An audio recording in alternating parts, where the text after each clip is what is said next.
Huu ni mwezi wangapi mpaka sasa hivi? Huu mwezi umekwenda kweli, tumeshatoboa kama miezi miwili, nimepiga kavu. Ala. Kama kwa babako wewe? Hapa babangu yuko Ushoto huko. Babako mzazi hapa? Wote wako Ushotoni huko. Nyumba mjomba wako hii? Mjomba hizi kuwa na nyumba kama hii. Nyumba shangazi yako hii? Hata shangazi yangu kibanda kama hiki hajaimiliki. Sasa mpaka pesa yangu.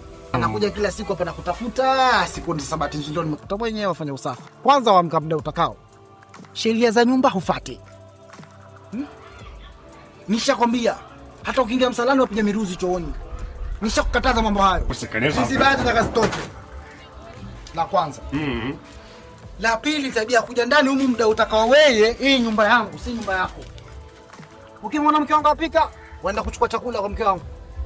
Taarifa zako unazifuata hivyo. Tunaishi kiujamaa. Ngoja nikwambie bwana mzungu. Tunaishi kiujamaa. Jamaa mimi na watu wa bara wapi na wapi? Ushaona mimi na jamaa na watu wa bara kufanya hisani tu katika nyumba yangu tu hapo. Sasa mimi ndugu zangu wote nalijua hilo, na mimi azi yangu sio kwenye chumba kama hiki. Anaweza hapa wapi? Azi yangu kwenye masto, makorido. Pesa yangu utakulipa utumicho. Sasa nisipotumia choo ndakuwa naenda kujisaidia. Hakuna kutumia choo kwa sababu tabia yako kupiga virusi chooni. Ukiingia choo unajua kusafisha wewe.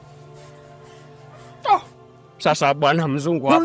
Una hata kimoja unachofuatisha huko ndani. Hata shida hata moja ndani ufuatishwe. Na watu gani nyewe?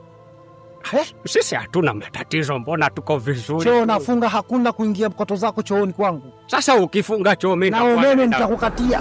Nitamwagama hapa atakuja kutoa mwenyewe. Kuna shida, tuweze tukafikia huko. Mwezi mmoja au wiki hiyo moja mimi nitakuwa nimekupatia pesa yako. Na mabati ya jioni nayatoa.